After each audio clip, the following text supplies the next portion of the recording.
Good morning, Legacy Church. Ooh, that was pretty good. It must be almost springtime, right? We're actually, the winter time is starting to clear. Yesterday morning was actually pretty nice. Then it got a little bit colder, but Claire and I my wife got to go on a couple walks this week. So I'm like you guys, I'm feeling pretty good. It's getting warmer, we're feeling good. For those of you who do not know me, my name is Luke Sareka. I'm the youth pastor here at Legacy Church. Before I get started, I just want to thank Pastor Dan for giving me the chance to come up and give you God's word today. So if you haven't gotten the chance to know me or Claire yet, my wife, I'll give you a little fun fact. We love candles. Absolutely love candles. We have candles probably in every room, in our spare bedroom, our actual bedroom, our living room, our kitchen, our dining room table, and it's practically all. And we have different kinds of candles. Many different kinds of candles. Does anybody like candles? Anybody else? Couple people? It's okay. It's not everyone's thing. But I like candles because candles, they smell good. And just recently, our favorite store is Bath and Body Works. That's our favorite store to get candles right now. And just recently, they came out with this new line of Disney princess candles. And if you know my wife, she loves Disney princesses. It's her favorite thing. So, of course, as soon as we found this out, we head right to the store and we buy all of the candles. We bought all of them. And before we even tried them. But then we eventually tried them, and we liked them all. That we liked, and a couple we didn't like. But I know, and some of you guys who know you like candles because they smell good. A candle smells good. That makes you feel good, right? You don't like to walk into your house or your apartment and it not smelling good, right? You want to maybe smell snickerdoodles when you walk in, or vanilla or cake when you walk through. You know, a good restaurant is when you can smell the bacon for breakfast, right? Because when you smell something, you feel good. And the last thing that we ever want to do is feel bad. We don't want to be in bad situations. We want to be in situations that's good. We want our job to be good. We want to have good relationships with our bosses, our friends, and with our family. We like it when things are bad. We try and stay away from and avoid things that are bad. And sometimes when something bad happens in our life, we can get scared. We can get angry. Why am I here? What are we doing? Is God punishing me? Is that why I'm dealing with this? And so sometimes we avoid the bad because we want to feel good. That life is always. So how do we deal with the bad? What do we do with the bad? And today, we're going to end our series in Patriarchs by looking at one more story with Joseph. In our series, a lot of bad things have happened to Joseph. But before I get into the lesson in the verse, if you haven't been here, we've been going through an 8-week series called Patriarchs. They're the fathers of Israel, the very men that started It starts with Abraham, where God gives Abraham a covenant. And he makes a promise to Abraham, I'm going to give you children as numerous as the stars. You can't count the amount of descendants, the amount of kids that you're going to have. And your children are going to form their very own nation. Through that nation, you will bless the whole world. He makes this promise to Abraham. And Abraham is tested because he has one son, and his name is Isaac. Isaac is supposed to be the next heir to Abraham's covenant. And God tests him by saying, sacrifice him to me. Sacrifice him on an altar to me. And Abraham is about to do it, and God stops him. Hold on, Abraham. You did good. Because he wanted to see Abraham going to be obedient to God's word. That even with the covenant that God promised, he would listen to God more. And then the second week we talked about, or the third week we talked about Isaac. Isaac has yet to find a wife. What are we going to do? So we talked about him meeting Rebekah and how God brought this godly woman to Isaac. And through that, they gave birth to two twins, Jacob and Esau. Esau was the older twin. He came first and was next. But as we talked through these couple of weeks, we saw that Jacob stole the blessing and the birthright from Esau. The younger brother, with the help of his mom, said, I want the blessing. I want the covenant. I want to be the one who God uses to bless the world. And so he connives and he makes these secrets to then. We see that he runs away because he's like, oh, my brother's going to kill me. I stole the blessing. This isn't good. I'm going to run away. And while he runs away, he meets two women, Rachel and Leah. He loves Rachel and he marries Rachel. And Leah is like, hey, I would like to be wifed up too. And so Jacob is, I'll wife you up too. And so then we see another story where Rachel and Leah fight over Jacob's love. And when they has a kid, the other one has a kid. Thank you. Let's see if this works better. Okay, I'm going to just use this. Thank you. Thanks, Caleb. I appreciate you. So they have this sister war to see who can have more kids. And so eventually, through this war, 12 kids are born. And through Jacob, Rachel, and Leah, the 12 tribes of Israel are born. Which then pick up in these last two chapters, or these last couple of weeks, by looking at one of the kids. And his name is Joseph. What's Joseph's story, and how does he connect to the nation of Israel? What can we do with Joseph? Because we know he's not a big part of the story, because one of the bigger ones is Judah, Levi. Those are bigger tribes. Joseph is a smaller one. So God looks specifically in Joseph because there's a lot of things Joseph can teach us. And Joseph's story is wild. If you've been here for the past couple of weeks, Joseph gets adorned by his father, his favorite. He's his favorite kid. And I like to think I am the favorite kid as well. But I know parents are not allowed to have favorites. But I know. But Jacob had no problem with showing that Joseph was his favorite. He adorned him with beautiful clothing. And Joseph even had a vision from God, and he told all of his brothers and his father that he is going to be a leader, that they are going to bow down to him. And so, of course, when siblings know that they're not the favorite, jealousy and anger and hatred ensue. And so they hate Joseph.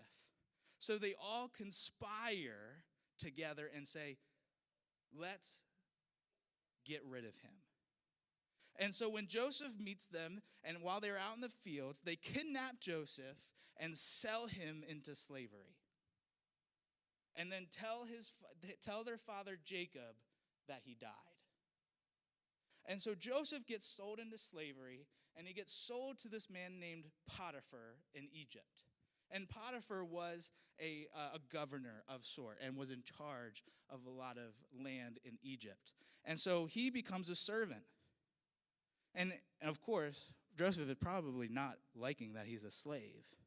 But he works and he does good, and God blesses him so that he becomes second in command over Potiphar's household.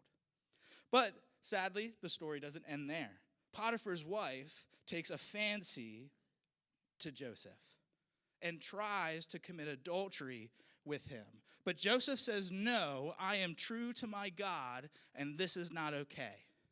So Potiphar's wife, is upset about that and blames him and makes false accusations that put Joseph in jail. So now Joseph, who is innocent, is in jail. But Joseph serves the guards, and he becomes actually in charge of the prison practically. He becomes number 2 in all the prison. And eventually, Pharaoh calls him up because he heard that Joseph is actually really good at interpreting dreams. And Joseph comes to the Pharaoh and says, this is what your dream means. That soon there will be a famine. For 2 years, nothing's going to grow. And for 5 years, you're not going to be able to harvest anything. For 7 years, there will be no food. And so he says, let's gather up a bunch of food and stockpile it so that we're good for those 7 years. So the Pharaoh is like, that's a great idea. You're in charge of all of Egypt. No one is above you except for me. So Joseph goes from this slave to the number 2 in Egypt. I say that's a pretty good journey, right? And so the famine happens, and his brothers and Jacob are hungry. And so Jacob says, go to Egypt. I heard there's a ton of food over there. And so the brothers go. They come in front of Joseph, and they ask for food. And Joseph knows that this is their brothers, but he does not reveal himself at first. He sends them away with food, and then they come back a second time, and he blames them, and he kind of plays a little joke with them. And he says, you guys must be spies. Why are you coming back? You're enemies of Egypt. You're spies. You have to be. And it's actually because his favorite brother is not with them. Benjamin is not with the brothers. The youngest stayed home. And so Joseph wanted to see Benjamin. And he said, well, no, we're not spies. We'll bring you Benjamin. We'll show you that we're not spies. And so on the second time that they come up with Benjamin, Joseph can't take it anymore. Joseph just can't take lying and playing these tricks with his brothers. Look at Genesis 45 with me and at verse 1. It's going to be on the screen, so don't worry if you can't catch up. It's okay. So here's verse 1. Then Joseph could no longer control himself before all his attendants, and he cried out, have everyone leave my presence. So there was no one with Joseph when he made himself known to his brothers. And he wept so loudly that the Egyptians heard him, and Pharaoh's household heard about it. Joseph said to his brothers, I am Joseph. Is my father still living? But his brothers were not able to answer him because they were terrified at his presence. Then Joseph said to his brothers, come close to me. When they had done so, he said, I am your brother Joseph, the one you sold into Egypt. And now do not be distressed and do not be angry with yourselves for selling me here, because it was to save lives that God sent me ahead of you. For 2 years now there has been famine in the land, and for the next 5 years there will be no plowing and reaping. But God sent me ahead of you to preserve for you a remnant on earth and save your lives by a great deliverance. So then it was not you who sent me here, but God. He made me father to Pharaoh, lord of his entire household and ruler of all Egypt. Now hurry back to my father and say to him, this is what your son Joseph says. God has made me lord of all Egypt. Come down to me. Don't delay. Verses 1 through 9 is Joseph is like, I can't take this anymore. I can't treat my brothers like they're not my brothers anymore. So he reveals himself. I am Joseph. He says, it's me.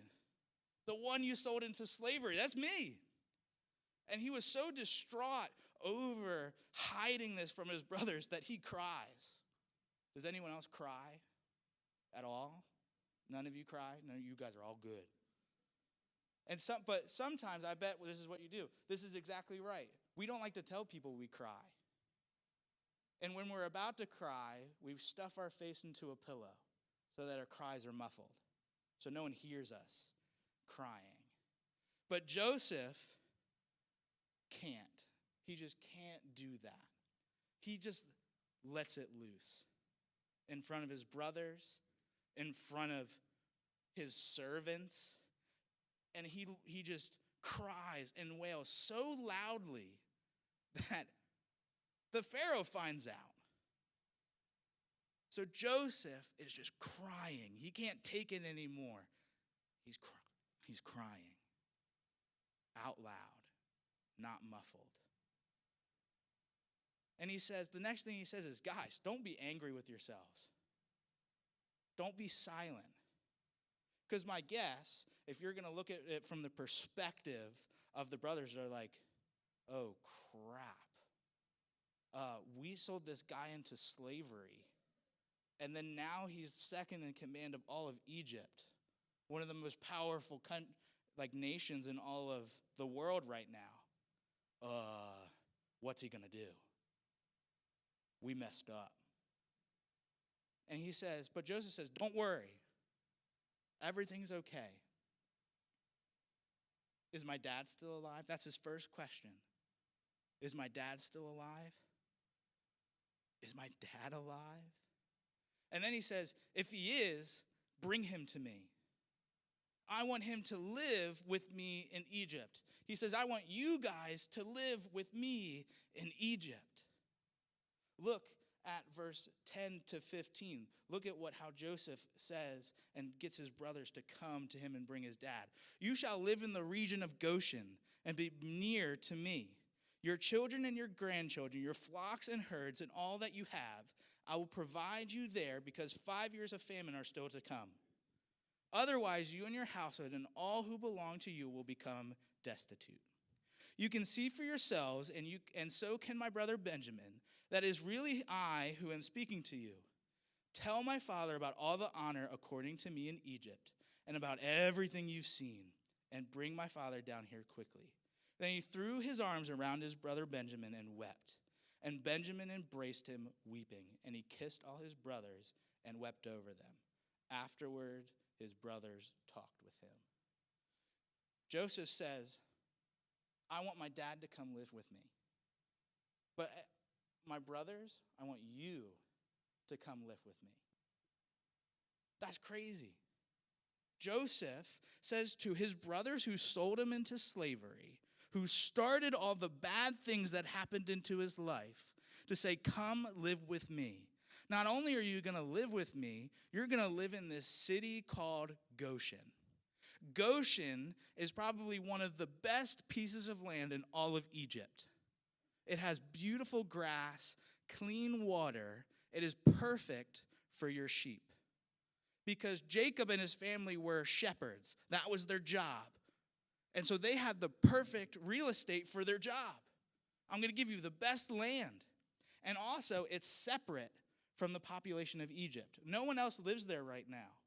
So you can prosper and have all the space that you want.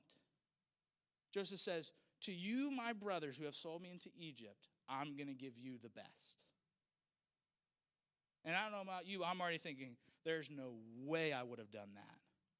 When my brother hits me, my instinct is to hit him back. My thing is, oh, here's my Xbox. You can have it now after hitting me. That's not my instant reaction. But this is Joseph's. Joseph says, here's the best land here. It's all yours. And he says, don't worry about anything. Just go get my dad and come right back.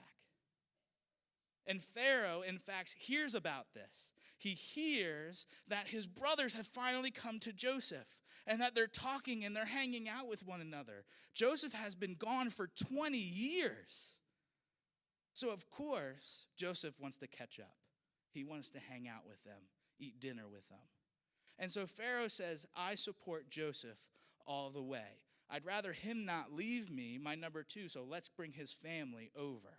So Pharaoh says, I will give you all of the carts that you need. I will give you all the food that you need. He says, in fact, anything that you own, leave it there. because I will give you the best that Egypt has. Whatever clothes you got, leave them. I'll give you better clothes. Whatever stuff you have, I'm going to give you better. So Pharaoh is all in on this. And so the brothers go back. The brothers, with all of the carts, all of the animals, all of the food, all of the presents, make their way back from Egypt to his father. And they tell him, Joseph is alive. Joseph is alive. Look at verse 25 at the end of chapter 45. This is what it says. So they went up out of Egypt and came to their father Jacob in the land of Canaan. They told him, Joseph is still alive. In fact, he is ruler over all Egypt. Jacob was stunned.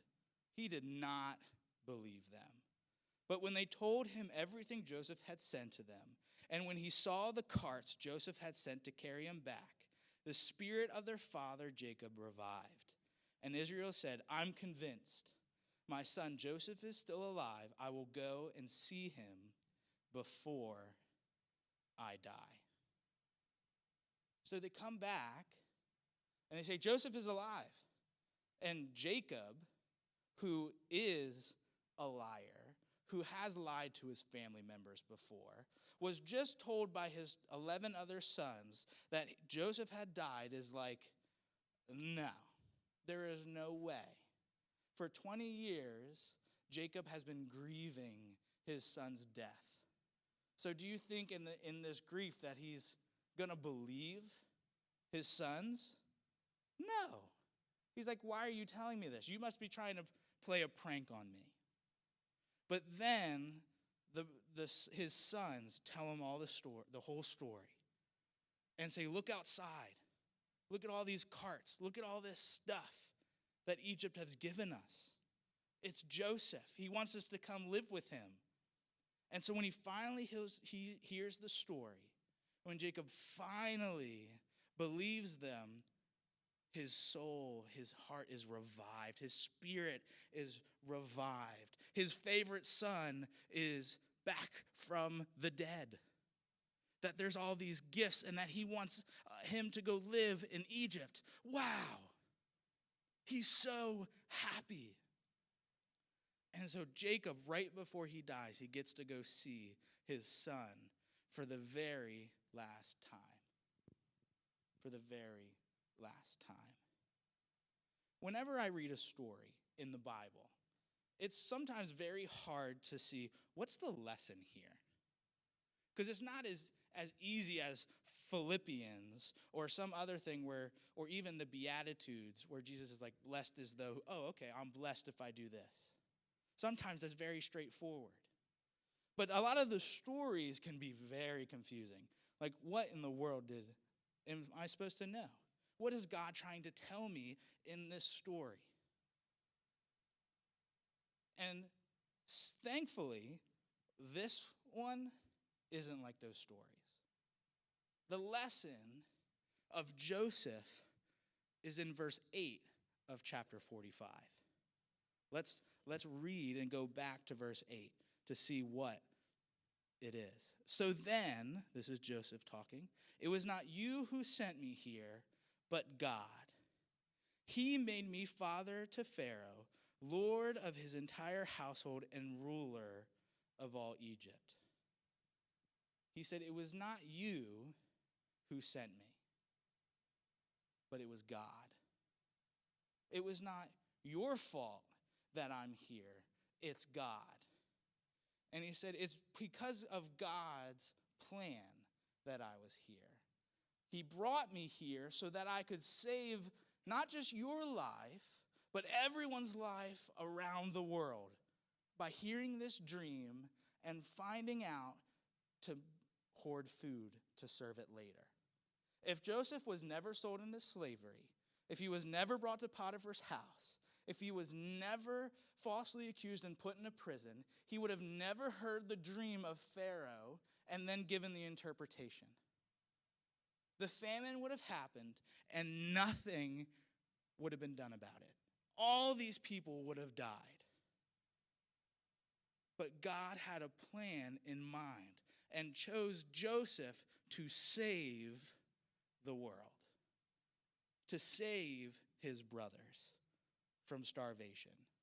He says, it was not your fault that I was put in slavery. In fact, it's God's, because he had a plan for me. So the main idea of this story is be content with God's plan. Be content with God's plan. Because Joseph was content with God's plan. Being content is being at peace. It's trusting God in wherever you are. Wherever God has placed you, you trust that God's plan is going to work out in the end.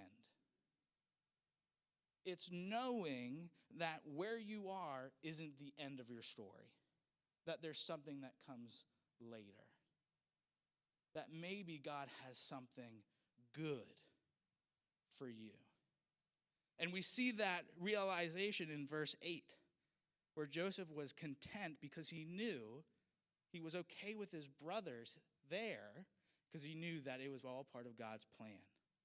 And what's interesting to me is that I don't think he has this realization all of a sudden in verse 8. He doesn't see it as soon as his brothers come before him. No, I argue he was content from the very beginning. That Joseph trusted in God's plan from the very beginning. Because the first thing that I probably would try and do if I was sold into slavery is run. Try to escape.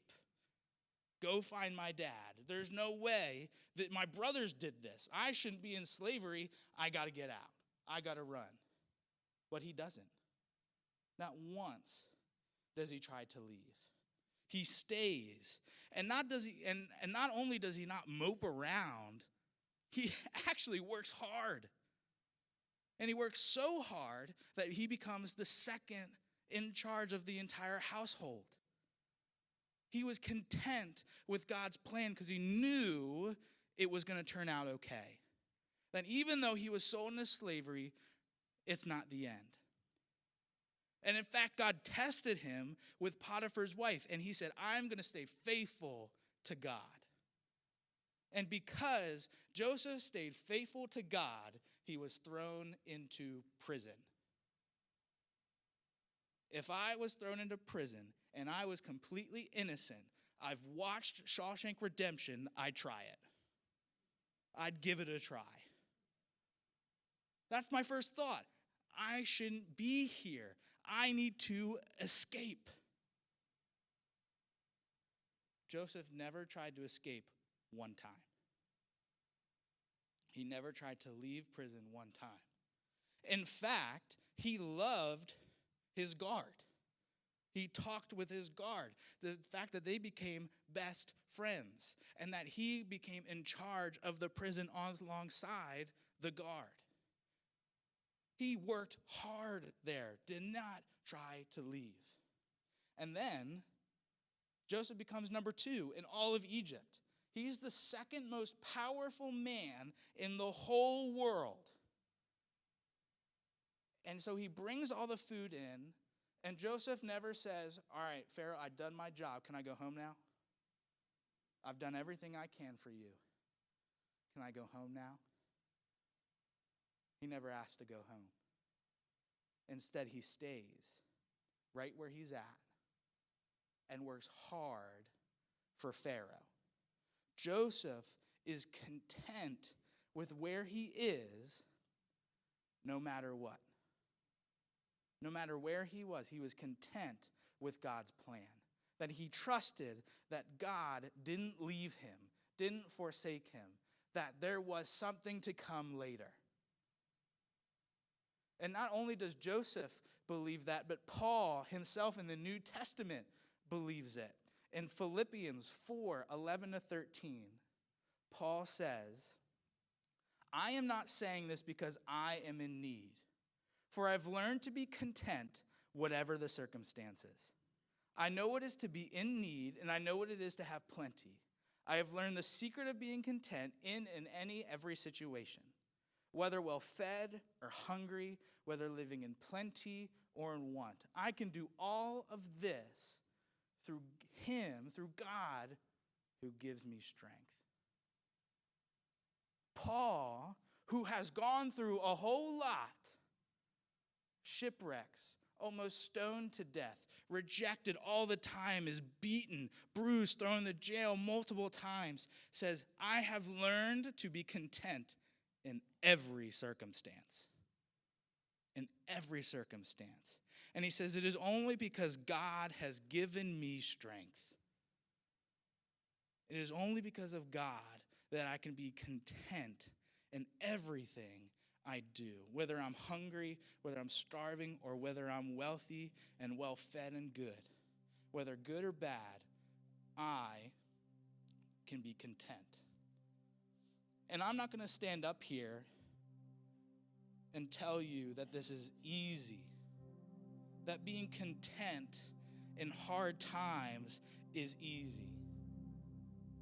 Claire, my wife, and I are going through a very interesting season, a very difficult season.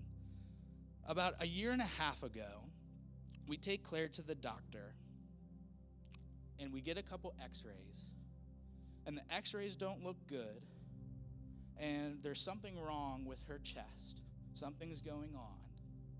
And so we get a CAT scan, and we find out that Claire has a diaphragmatic hernia, which just means she was born with a hole in her diaphragm. The organ in your body that separates your lower organs and your upper organs. There's a hole. She was born with it, and it was never fixed. Not only does she have a hole in her diaphragm, but they said her colon went through the hole and has wrapped around her lungs. From the very moment she was born. And we're finding this out when she's 24. She's 24, and we just find out that she had a hole in her diaphragm her entire life. Her colon went through the hole and has wrapped around her lungs. And we're like, okay. We were just going for a normal checkup. Don't know how this got here. 2 days after Christmas, she has surgery. There's mesh put into her diaphragm. Her colon is put back into place. And she rests for about 12 weeks. And then we come here, and nothing seems to have fixed itself. Yes, her colon is in the right place, but her body still can't function the right way. And so we're still going to doctors right now, trying to figure out what is going on. What's going on? We're trying to figure out, why isn't her body working? She's 24.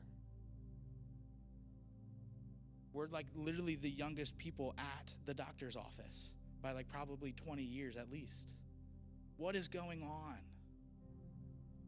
It's hard to be content when you're finding out that your wife can't function correctly.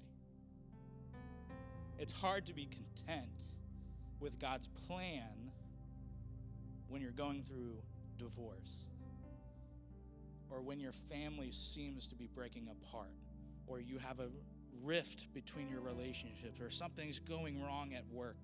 It's hard to be content with God's plan. But with Joseph, with Paul, they're an encouragement to us that it is okay. That even when we're going through the rough times right now, when there seems to be problems right now, when you feel like God isn't there, it's in fact that He is. God is here. He is leaning into your situation. He's hearing your prayers. don't stop believing in God. Not only does Joseph and Paul teach us this, but Jesus does as well. Joseph's content leans so much and shows so much of Jesus' content when he was at the cross. Before Jesus ever went to the cross, he never lied. He never cheated anybody. He was loving. He was kind. He did miracles. He healed people. He did amazing things, and he pointed people to him and to God. Jesus never did anything wrong. And instead, he was treated like a criminal. People were out to get him. And they made these false accusations of him so that Jesus went to jail. He was given to Pilate and said he's trying to rebel against the Romans. He's rebelling against this wonderful nation. Put him to death. And Jesus is silent. Pilate says, do you have anything to say for yourself? Do you claim that you are the King of the Jews? And all he says is, that's what you say. Jesus never once said, I'm innocent. I haven't done any of this. What they're saying is not true. And so Pilate gives him to Herod. And Herod does the same thing, questions him. And Jesus not once said that I'm innocent. He stayed silent. And then came back to Pilate. And Pilate put Jesus in front of a crowd alongside this man named Barabbas. And Pilate says, which one should I release? Because he's trying to let Jesus go. And the people say, I choose Barabbas. Let Barabbas go. Crucify Jesus. And Jesus never says a word. He never tries to escape. Jesus was content with God's plan for us. Not only did he say nothing, look at Matthew 27, 26 to 31. Pilate then released Barabbas to them, and he had Jesus flogged and handed them over to be crucified. Then the governor's soldiers took Jesus in the praetorium and gathered the whole company of soldiers around him. They stripped him and put him in a scarlet robe, and they twisted together a crown of thorns and set it on his head. They put a staff in his right hand. Then they knelt in front of him and mocked him. Hail, King of the Jews, they said. They spit on him. They took the staff, struck him on the head again and again. After they had mocked him, they took off the robe and put on his own clothes. Then they led him away to crucify him. Jesus was flogged, whipped. He was beaten. He was made fun of. He was mocked. And Jesus never said a word. He never begged for mercy, because he was content with God's plan. He was content with God's plan for him to be sacrificed for us, for you. Jesus knew that God had a plan for me and you.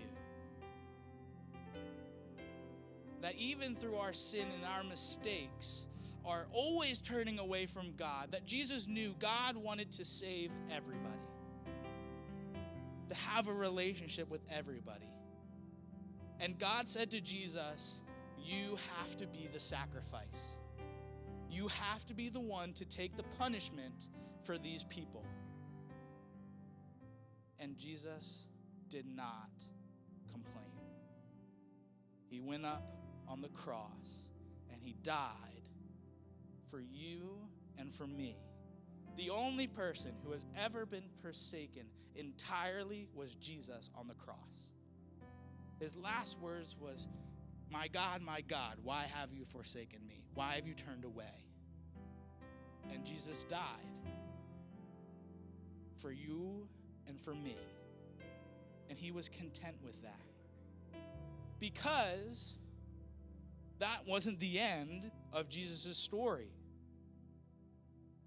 In fact, 3 days later, after Jesus was buried in a tomb, Mary comes back and sees it totally empty. 3 days later, Jesus rises from the grave, comes back to life, just like Joseph did for Jacob. Jesus is alive again. It wasn't the end for Jesus. It wasn't the end for Joseph. It's not the end for you. It's not the end for me. Be content with God's plan. And so my question before I let you go is, are you? Can you? Are you content where God has you right now? Do you trust that God has a plan for you? That wherever you are, that there must be something. There must be something. Maybe there's someone who needs to hear the gospel from you. Maybe there's someone who needs love from you. Maybe through a death of the family, you can become closer to the ones that are still alive. That you can share the gospel, that it's not the end for this person because they're going to be in heaven forever. Maybe you're in your terrible work environment right now because one of your coworkers needs to hear about Jesus. Maybe your relationships are broken because they need to be healed again. That something was brought to the surface so that your relationship can become stronger later on. We don't know, but God does. Can you be content where God has you today? Can you trust in Him to know that God has a plan for you in the future? That this isn't what's left. Be content with God's plan. Trust that He has a plan for you. Joseph was, Paul was, Jesus was. Be content with God's plan. Let's pray. Dear Lord, thank you for today. Lord, thank you that we can crack open your word. Lord, that we're not alone. Lord, that you are with us every step of the way. That, Lord, that you have created us and have loved us from the very beginning. And that you crafted, before we were even born, a plan of how we can glorify you and bring other people to a relationship with you. Lord, we can see through Jesus that He was content with being the ultimate sacrifice for us. So that if we believe that Jesus was the sacrifice, we can have a relationship with you. Lord, that's awesome. That you sent your one and only Son to die so that we can have a relationship with you. And that Jesus was content with that. That Joseph was content with being a slave, being imprisoned, because he knew he was going to save, that God had a plan for him, and that eventually he saved lives. Paul was content with everything, Lord, because you gave him strength. Lord, give us strength to be content through the hard times. Lord, I know everyone in here, not everything is peachy keen. Not everything is perfect. Something is going wrong somewhere. Lord, give us strength to be content of that situation and trust that you have a plan. Lord, I thank you for your word. And I pray all of these things. In your name I pray. Amen.